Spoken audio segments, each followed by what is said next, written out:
ആകാശവാണി.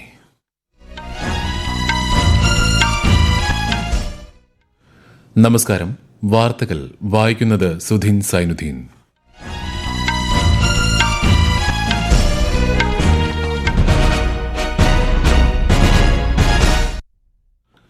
പ്രധാന വാർത്തകൾ. സ്ത്രീകൾക്ക് സമൂഹത്തിൽ അർഹമായ സ്ഥാനം ഉറപ്പാക്കാൻ പ്രതിജ്ഞയെടുക്കണമെന്ന് രാഷ്ട്രപതി ദ്രൗപദി മുർമു ജനങ്ങൾക്ക് ദുർഗാപൂജ ആശംസകൾ നേർന്നു. ക്രോസ് ബോർഡർ റെയിൽ ലിങ്ക് പദ്ധതികൾ നടപ്പിലാക്കാൻ ഇന്ത്യയും ഭൂട്ടാനും തമ്മിൽ ധാരണയായി. പദ്ധതി ചെലവ് ഇന്ത്യ വഹിക്കുമെന്ന് കേന്ദ്രമന്ത്രി അശ്വിനി വൈഷ്ണവ്. 2 വർഷമായി തുടരുന്ന ഗാസ സംഘർഷം അവസാനിപ്പിക്കാനുള്ള സമാധാന പദ്ധതി പുറത്തിറക്കി അമേരിക്ക. ജനങ്ങളുടെ ജീവിതക്ഷേമം ഉറപ്പാക്കുന്ന പൊതുവായ വികസനമാണ് സർക്കാർ ലക്ഷ്യമെന്ന് മുഖ്യമന്ത്രി പിണറായി വിജയൻ. ICC വനിതാ ഏകദിന ലോകകപ്പിന് ഇന്ന് തുടക്കമാകും. ആദ്യ മത്സരത്തിൽ ഇന്ത്യ ശ്രീലങ്കയെ നേരിടും. വാർത്തകൾ വിശദമായി. ജനങ്ങൾക്ക് ദുർഗാപൂജ ആശംസകൾ നേർന്ന് രാഷ്ട്രപതി ദ്രൗപദി മുർമു സ്ത്രീകൾക്ക് സമൂഹത്തിൽ അർഹമായ സ്ഥാനവും ആദരവും ഉറപ്പാക്കാൻ പ്രതിജ്ഞയെടുക്കണമെന്ന് രാഷ്ട്രപതി ആശംസാ സന്ദേശത്തിൽ പറഞ്ഞു. സമത്വം, സഹിഷ്ണുത, സ്നേഹം എന്നിവയുടെ ചൈതന്യത്തെ പ്രോത്സാഹിപ്പിക്കുന്നതാണ് ദുർഗാപൂജ ഉത്സവമെന്ന് രാഷ്ട്രപതി സന്ദേശത്തിൽ വ്യക്തമാക്കി. 4033 കോടി രൂപ ചെലവിൽ 2 ക്രോസ് ബോർഡർ റെയിൽ ലിങ്ക് പദ്ധതികൾ നടപ്പിലാക്കാൻ ഇന്ത്യയും ഭൂട്ടാനും തമ്മിൽ ധാരണയായി. 69 കിലോമീറ്റർ ദൂരത്തിൽ അസമിലെ കൊക്രഹ്ജർ നഗരത്തിൽ നിന്നും നേപ്പാളിലെ ഗെലഫു നഗരത്തിലേക്കുള്ള റെയിൽപാത 3456 കോടി രൂപ ചെലവിലാണ് നിർമ്മിക്കുന്നത്. 20 കിലോമീറ്റർ നീളമുള്ള പശ്ചിമ ബംഗാളിലെ ബനാർ ഹട്ട് മുതൽ നേപ്പാളിലെ സാംസെ വരെയുള്ള റെയിൽപാത 577 കോടി രൂപ ചെലവിൽ നിർമ്മിക്കും. ഈ റെയിൽവേ പദ്ധതികളിലെ മുഴുവൻ ചെലവും ഇന്ത്യ വഹിക്കുമെന്ന് കേന്ദ്രമന്ത്രി അശ്വിനി വൈഷ്ണവ് പറഞ്ഞു. The investment which is envisaged at this point of time is about 4,033 crore rupees. 89 kilometers of railway network will be created. India is the largest trading partner of Bhutan. Therefore, it becomes very important to have a good seamless rail connectivity for the Bhutanese economy to grow and for the people to have better ways of access to the global network. European free trade association രാജ്യങ്ങളായ Iceland, Liechtenstein, Norway, Switzerland എന്നിവയുമായുള്ള സ്വതന്ത്ര വ്യാപാര കരാർ October 1 മുതൽ പ്രാബല്യത്തിൽ വരുമെന്ന് കേന്ദ്രമന്ത്രി Piyush Goyal. Greater നോയിഡയിൽ UP ഇന്റർനാഷണൽ ട്രേഡ് ഷോയുടെ സമാപന സമ്മേളനത്തിൽ സംസാരിക്കുകയായിരുന്നു അദ്ദേഹം. വികസിത രാജ്യങ്ങൾ ഇന്ത്യയുമായി സ്വതന്ത്ര വ്യാപാര കരാറുകളിൽ ഒപ്പുവെക്കാൻ താൽപര്യപ്പെടുന്നുണ്ടെന്നും UAE, ഓസ്ട്രേലിയ, UK എന്നിവയുമായി ഇതിനകം തന്നെ അത്തരം കരാറുകൾ ഒപ്പുവെച്ചിട്ടുണ്ടെന്നും ശ്രീ ഗോയൽ അറിയിച്ചു. 2 വർഷമായി തുടരുന്ന ഗാസ സംഘർഷം അവസാനിപ്പിക്കാനുള്ള സമാധാന പദ്ധതി പുറത്തിറക്കി അമേരിക്ക. അമേരിക്കൻ പ്രസിഡന്റ് ഡൊണാൾഡ് ട്രംപും ഇസ്രായേൽ പ്രധാനമന്ത്രി ബെന്യാമിൻ നെതന്യാഹുവുമായുള്ള കൂടിക്കാഴ്ചയിലാണ് തീരുമാനമുണ്ടായത്. നിർദ്ദേശം ഇരുപക്ഷവും അംഗീകരിച്ചാൽ യുദ്ധം ഉടനടി അവസാനിക്കുമെന്ന് സമാധാന പദ്ധതി വ്യക്തമാക്കുന്നു. ഈ സമയത്ത് വ്യോമാക്രമണവും പീരങ്കി ആക്രമണവും ഉൾപ്പെടെയുള്ള എല്ലാ സൈനിക നടപടികളും താൽക്കാലികമായി നിർത്തിവെക്കും. ഇസ്രായേൽ കരാർ അംഗീകരിച്ച് 72 മണിക്കൂറിനുള്ളിൽ ബന്ദികളെ വിട്ടയക്കും. 2023 ഒക്ടോബർ 7 ശേഷം തടവിലാക്കപ്പെട്ട 1700 ഗാസക്കാരെയും 250 ജീവപര്യന്തം തടവുകാരെയും ഇസ്രായേൽ മോചിപ്പിക്കും. അമേരിക്കൻ പ്രസിഡന്റിന്റെ നേതൃത്വത്തിൽ ബോർഡർ ഓഫ് പീസ് എന്ന പേരിലുള്ള നയതന്ത്ര കമ്മിറ്റി രൂപീകരിക്കുമെന്നും വൈറ്റ് ഹൌസ് പുറത്തിറക്കിയ വാർത്താക്കുറിപ്പിൽ പറയുന്നു.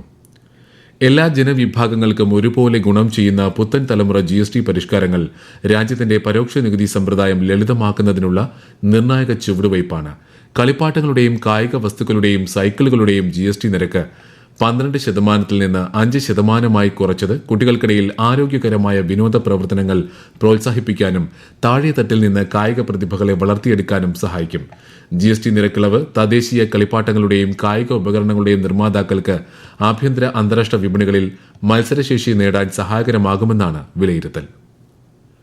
രാജ്യത്തെ കന്നുകാലി വളർത്തൽ മേഖല സമീപ വർഷങ്ങളിൽ 12%-ലധികം സംയുക്ത വാർഷിക വളർച്ച രേഖപ്പെടുത്തിയിട്ടുണ്ടെന്ന് കേന്ദ്ര മൃഗസംരക്ഷണ വകുപ്പ് മന്ത്രി രാജീവ് രഞ്ജൻ സിംഗ് പറഞ്ഞു.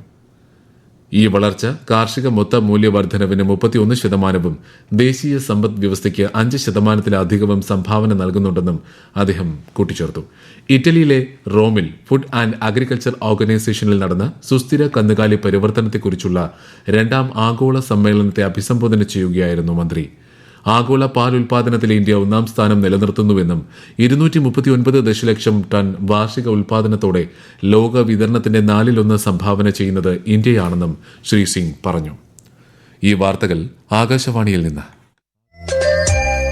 ആകാശവാണി വാർത്തകളും വാർത്താ അധിഷ്ഠിത പരിപാടികളും all India radio news Thiruvananthapuram YouTube ചാനലിലും at all India radio news Thiruvananthapuram Facebook പേജിലും AIR ന്യൂസ് _തിരുവനന്തപുരം ഇൻസ്റ്റഗ്രാം അക്കൌണ്ടിലും at AIR news _TVM X ഹാൻഡിലും ലഭ്യമാണ്. വിദ്യാഭ്യാസ മേഖലയിലെ പരിഷ്കാരങ്ങളിലൂടെ രാജ്യത്തെ ഒരു വൈജ്ഞാനിക ശക്തിയാക്കി മാറ്റുന്നതിനുള്ള പ്രവർത്തനങ്ങളാണ് കേന്ദ്ര സർക്കാർ നടത്തിവരുന്നത്. വിദ്യാഭ്യാസ രംഗത്തെ നവീകരണത്തിലൂടെ രാജ്യത്തെ യുവജനങ്ങളെ എങ്ങനെ ശാക്തീകരിക്കുന്നു എന്നതിനെക്കുറിച്ചാണ് ആകാശവാണിയുടെ പ്രത്യേക പരമ്പരയായ സേവാ പർവിൽ ഇന്ന്.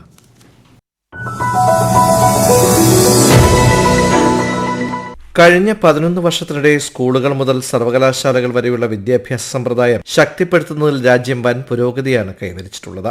IIT, IIM, എയിംസ് തുടങ്ങിയ സ്ഥാപനങ്ങൾ ഇതിന്റെ ഉത്തമ ഉദാഹരണങ്ങളാണ്. 21ാം നൂറ്റാണ്ടിന്റെ ആവശ്യങ്ങൾ നിറവേറ്റുന്നതിനായി കേന്ദ്ര സർക്കാർ രാജ്യത്തിന്റെ വിദ്യാഭ്യാസ സമ്പ്രദായത്തെ ആധുനികവൽക്കരിക്കുകയാണെന്നാണ് വിദ്യാഭ്യാസ പരിഷ്കരണത്തെക്കുറിച്ച് പ്രധാനമന്ത്രി നരേന്ദ്രമോദി അഭിപ്രായപ്പെട്ടത്. देश में नई नेशनल एजुकेशन पॉलिसी लाई गई है. इसे शिक्षा के ग्लोबल स्टैंडर्ड्स को ध्यान में रखकर तैयार किया गया है. नई एजुकेशन पॉलिसी आने के बाद हम भारतीय एजुकेशन सिस्टम में बड़ा बदलाव भी देख रहे हैं. നിപുൺ ഭാരത് മിഷൻ, PM ശ്രീ പദ്ധതി, ദേശീയ പാഠ്യപദ്ധതി, ചട്ടക്കൂട് തുടങ്ങിയ സംരംഭങ്ങളിലൂടെ യുവജനങ്ങളെ ശക്തവും വികസിതവുമായ ഒരു രാഷ്ട്രത്തിനായുള്ള ഒരു പ്രേരക ശക്തിയാക്കി മാറ്റുകയാണ് കേന്ദ്ര സർക്കാർ. ജനങ്ങളുടെ ജീവിതക്ഷേമം ഉറപ്പാക്കുന്ന പൊതുവായ വികസനമാണ് സർക്കാർ ലക്ഷ്യമെന്ന് മുഖ്യമന്ത്രി പിണറായി വിജയൻ. മുഖ്യമന്ത്രി എന്നോടൊപ്പം CM with me citizen connect സെന്ററിന്റെ ഉദ്ഘാടനം നിർവഹിക്കുകയായിരുന്നു അദ്ദേഹം. പൊതുജനങ്ങളും സർക്കാരും തമ്മിൽ ആശയവിനിമയ രംഗത്ത് വിടവെന്തെങ്കിലുമുണ്ടെങ്കിൽ അത് തീർക്കാനാണ് മുഖ്യമന്ത്രി എന്നോടൊപ്പം എന്ന സംവിധാനത്തിലേക്ക് പരാതി അറിയിച്ചാൽ അതിന്മേൽ എടുത്ത നടപടി 48 മണിക്കൂറിനകം തിരികെ വിളിച്ചറിയിക്കും എന്നതാണ് പദ്ധതിയുടെ പ്രത്യേകതയെന്ന് മുഖ്യമന്ത്രി പറഞ്ഞു. നവരാത്രിയോടനുബന്ധിച്ച് സംസ്ഥാനത്തെ ക്ഷേത്രങ്ങളിൽ വലിയ തിരക്കാണ് അനുഭവപ്പെടുന്നത്. പറവൂർ ദക്ഷിണ മൂകാംബിക ക്ഷേത്രത്തിൽ നൂറുകണക്കിന് ഭക്തർ ആയുധങ്ങളും പുസ്തകങ്ങളും പൂജയ്ക്ക് വെച്ചു. അറിവിന്റെ ദേവതയായ സരസ്വതി ദേവിക്ക് മുന്നിൽ ഇന്നലെ വൈകിട്ട് പൂജ വെച്ച ഗ്രന്ഥങ്ങളും പഠനോപകരണങ്ങളും നാളെ മഹാനവമിക്ക് ശേഷം വ്യാഴാഴ്ച വിജയദശമി നാളിൽ പൂജയെടുക്കും. ഇന്ന് സംസ്ഥാനത്ത് പൊതു അവധി പ്രഖ്യാപിച്ചിട്ടുണ്ട്. ICCയുടെ വനിതാ ഏകദിന ലോകകപ്പിന് ഇന്ന് തുടക്കമാകും. ആദ്യ മത്സരത്തിൽ ഇന്ത്യ ശ്രീലങ്കയെ നേരിടും. ഗുവാഹത്തിയിലെ ബർസപാര ക്രിക്കറ്റ് സ്റ്റേഡിയത്തിൽ വൈകുന്നേരം 3 മണിക്കാണ് മത്സരം. 8 ടീമുകളാണ് മത്സരരംഗത്തുള്ളത്. ഇന്ത്യയുടെ അടുത്ത മത്സരം ഒക്ടോബർ 5 പാകിസ്ഥാനെതിരെയാണ്. ഇംഗ്ലണ്ട് ക്രിക്കറ്റ് താരം ക്രിസ് വോക്സ് അന്താരാഷ്ട്ര ക്രിക്കറ്റിൽ നിന്ന് വിരമിക്കാനുള്ള ശരിയായ സമയം ഇതാണെന്ന് വോക്സ് സമൂഹമാധ്യമത്തിൽ കുറിച്ചു. ഇംഗ്ലണ്ടിനായി 396 വിക്കറ്റുകളും 3705 റൺസും നേടിയിട്ടുണ്ട്. 2019 ഏകദിന വേൾഡ് കപ്പ് നേടിയ ടീമിൽ അംഗമായിരുന്നു. മഹാത്മാഗാന്ധിയുടെ ജന്മവാർഷികത്തോടനുബന്ധിച്ച് ഒക്ടോബർ 2 നടക്കുന്ന സ്വച്ഛ് ഭാരത് ദിവസത്തിന് മുന്നോടിയായി സ്വച്ഛ് ഭാരത് മിഷന്റെ 11ാം വാർഷിക ആഘോഷ പരിപാടികൾ രാജ്യത്ത് പുരോഗമിക്കുന്നു. ഭവന നഗരകാര്യ മന്ത്രാലയവും ജലശക്തി മന്ത്രാലയത്തിലെ കുടിവെള്ള ശുചിത്വ വിഭാഗവും ചേർന്നാണ് പരിപാടികൾ സംഘടിപ്പിക്കുന്നത്.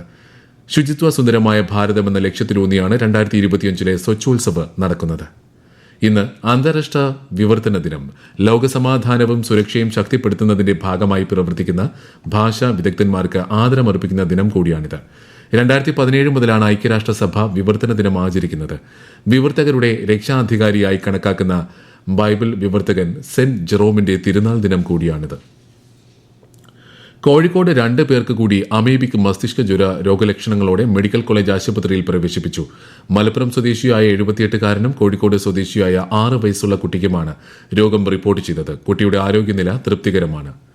വരും വർഷങ്ങളിൽ ഇലക്ട്രോണിക്സ് നിർമ്മാണ രംഗം രാജ്യത്തെ പ്രധാന തൊഴിൽ മേഖലകളിലൊന്നായി മാറുമെന്ന് കേന്ദ്രമന്ത്രി അശ്വിനി വൈഷ്ണവ്. ദിനംപ്രതി ചെറുകിട ഇടത്തരം സംരംഭങ്ങൾ ഉയർന്നു വരുന്നതിലൂടെ രാജ്യത്തെ ഇലക്ട്രോണിക്സ് നിർമ്മാണ മേഖല അഭിവൃദ്ധി പ്രാപിക്കുകയാണെന്നും അദ്ദേഹം സമൂഹമാധ്യമത്തിൽ കുറിച്ചു. പ്രധാന വാർത്തകൾ വീണ്ടും. സ്ത്രീകൾക്ക് സമൂഹത്തിൽ അർഹമായ സ്ഥാനം ഉറപ്പാക്കാൻ പ്രതിജ്ഞയെടുക്കണമെന്ന് രാഷ്ട്രപതി ദ്രൗപദി മുർമു ജനങ്ങൾക്ക് ദുർഗാപൂജ ആശംസകൾ നേർന്നു. ക്രോസ് ബോർഡർ റെയിൽ ലിങ്ക് പദ്ധതികൾ നടപ്പിലാക്കാൻ ഇന്ത്യയും ഭൂട്ടാനും തമ്മിൽ ധാരണയായി. പദ്ധതി ചെലവ് ഇന്ത്യ വഹിക്കുമെന്ന് കേന്ദ്രമന്ത്രി അശ്വിനി വൈഷ്ണവ്. 2 വർഷമായി തുടരുന്ന ഗാസ സംഘർഷം അവസാനിപ്പിക്കാനുള്ള സമാധാന പദ്ധതി പുറത്തിറക്കിയ അമേരിക്ക. ജനങ്ങളുടെ ജീവിതക്ഷേമം ഉറപ്പാക്കുന്ന പൊതുവായ വികസനമാണ് സർക്കാർ ലക്ഷ്യമെന്ന് മുഖ്യമന്ത്രി പിണറായി വിജയൻ. ICC വനിതാ ഏകദിന ലോകകപ്പിന് ഇന്ന് തുടക്കമാകും. ആദ്യ മത്സരത്തിൽ ഇന്ത്യ ശ്രീലങ്കയെ നേരിടും. വാർത്തകൾ കഴിഞ്ഞു. അടുത്ത വാർത്താ പ്രക്ഷേപണം ഉച്ചയ്ക്ക് 12:30.